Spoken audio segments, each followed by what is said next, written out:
Preparing for any negotiation requires an analysis of power, that which is real and that which is perceived, as well as taking a look at ways that parties might be able to adjust the power balance.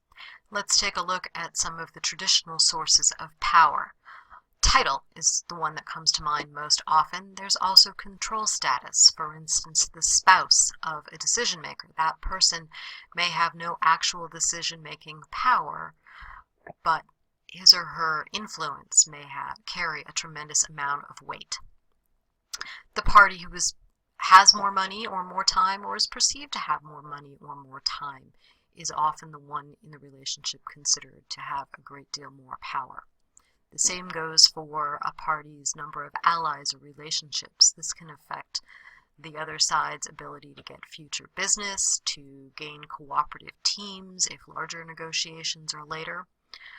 Another traditional source of power is confidence. We've all heard stories or had our own experiences where someone has a really weak case, but they make a really good presentation.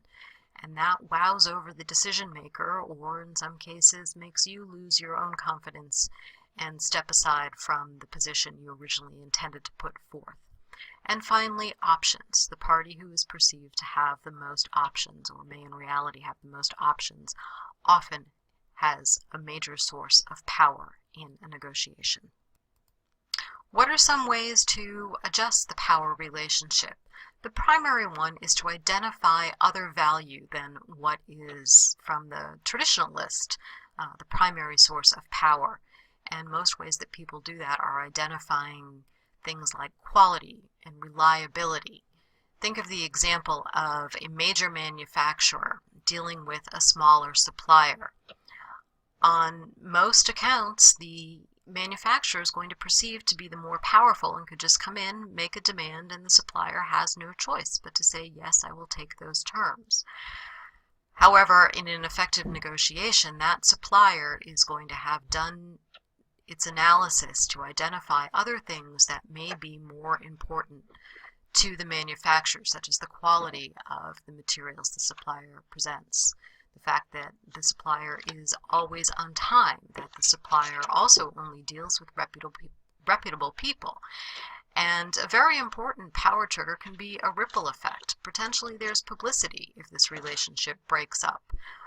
It may cause initially more harm to the supplier than the manufacturer, but if word gets out that a major manufacturer is using strong-arm tactics, eventually it could affect the availability of good, reliable suppliers in the area.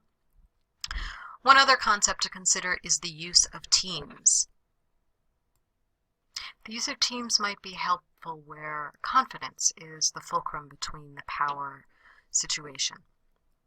Teams can be used to demonstrate the volume of resources. That can also be used simply to demonstrate that this is an important or an attention-getting issue, or they can help diffuse technical issues, as parties can bring in different people to address different technical aspects, and hopefully the other side will perceive that as a sign of trying to make sure that everyone understands the issue and is trying to be fair about coming up with a result and not take advantage of the other side's ignorance or lack of sophistication about the issue. Teams can also be used, obviously, to moderate differing styles. One point on teams, though, never surprise the other side by showing up with a team when expected to be just one or two people negotiating. And always, in any power-shifting strategy where a mutually satisfying result in a long-term relationship is desired, the parties must be very respectful of power. So they have to do their analysis of what they think their power is, where there might be weaknesses in it, what the other side's power is, and their perception of the importance of that power. No one should be too arrogant in their approach to power, nor should they be too dismissive or ignorant of it.